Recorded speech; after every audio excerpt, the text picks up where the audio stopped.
أعوذ بالله من الشيطان الرجيم. بسم الله الرحمن الرحيم. الرحمن علم القرآن خلق الإنسان علمه البيان.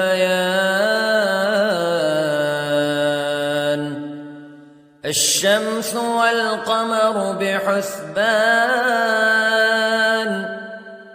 والنجم والشجر يسجدان والسماء رفعها ووضع الميزان ألا تطغوا في الميزان وأقيموا الوزن بالقسط ولا تخسروا الميزان. والأرض وضعها للأنام فيها فاكهة والنخل ذات الأكمام والحب ذو العصف والريحان فبأي آلاء ربكما تكذبان. خلق الإنسان من صلصال كالفخار وخلق الجان من مارج من نار فبأي آلاء ربكما تكذبان. رب المشرقين ورب المغربين فبأي آلاء ربكما تكذبان. مرج البحرين يلتقيان بينهما برزخ لا يبغيان فبأي آلاء ربكما تكذبان. يخرج منهما اللؤلؤ والمرجان فبأي آلاء ربكما تكذبان. وله الجوار المنشآت في البحر كالأعلام فبأي آلاء ربكما تكذبان. كل من عليها فان ويبقى وجه ربك ذو الجلال والإكرام فبأي آلاء ربكما تكذبان. يسأله من في السماوات والأرض كل يوم هو في شأن فبأي آلاء ربكما تكذبان.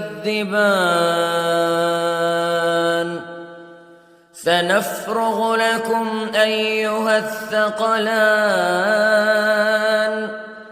فبأي آلاء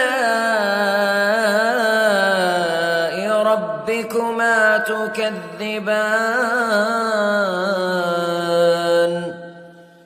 يا معشر الجن والإنس استطعتم أن تنفذوا من أقطار السماوات والأرض فانفذوا لا تنفذون إلا بسلطان فبأي آلاء ربكما تكذبان يرسل عليكما شواظ من نار ونحاس فلا تنتصران فبأي آلاء ربكما تكذبان فإذا انشقت السماء فكانت وردة كالدهان فبأي آلاء ربكما تكذبان فيومئذ لا يسأل عن ذنبه إنس ولا جان فبأي آلاء ربكما تكذبان يعرف المجرمون بسيماهم فيؤخذ بالنواصي والأقدام فبأي آلاء ربكما تكذبان هذه جهنم التي يكذب بها المجرمون يطوفون بينها وبين حميم آن فبأي آلاء ربكما تكذبان ولمن خاف مقام ربه جنتان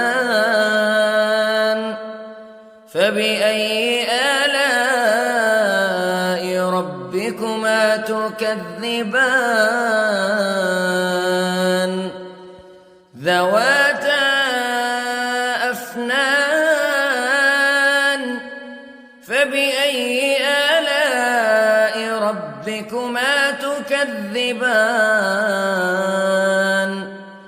فيهما عينان تجريان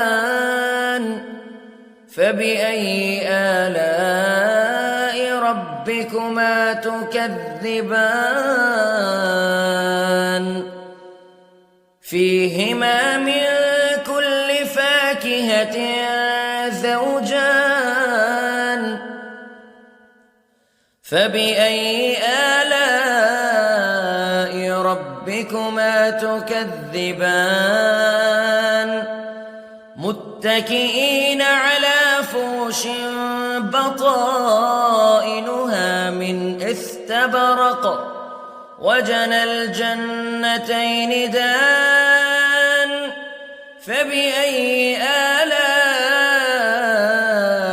ربكما تكذبان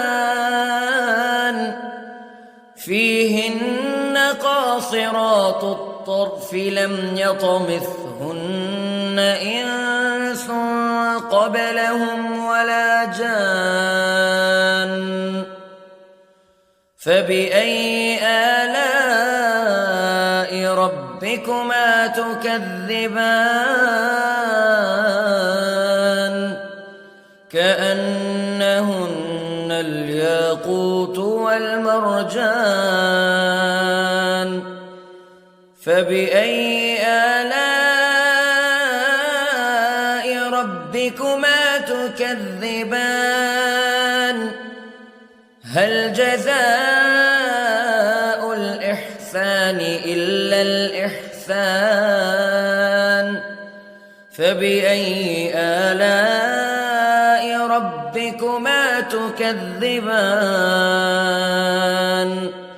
ومن دونهما جنتان فبأي آلاء ربكما تكذبان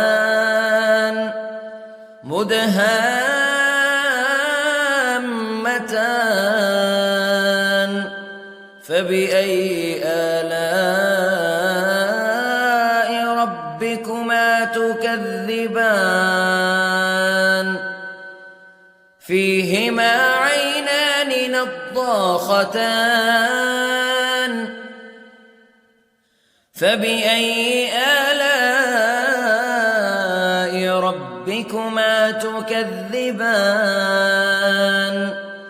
فيهما فاكهة ونخل ورمان فبأي آلاء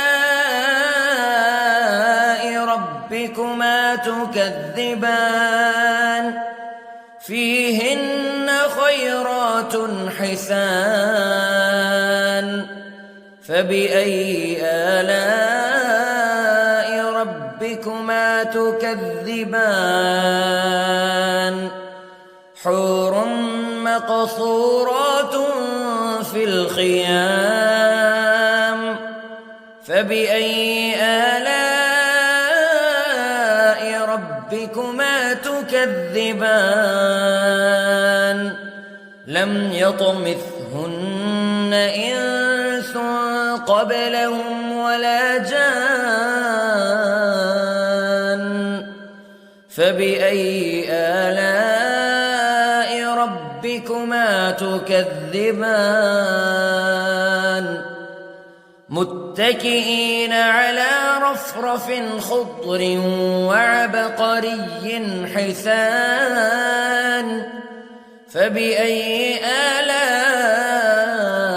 ربكما تكذبان تبارك اسم ربك ذي الجلال والإكرام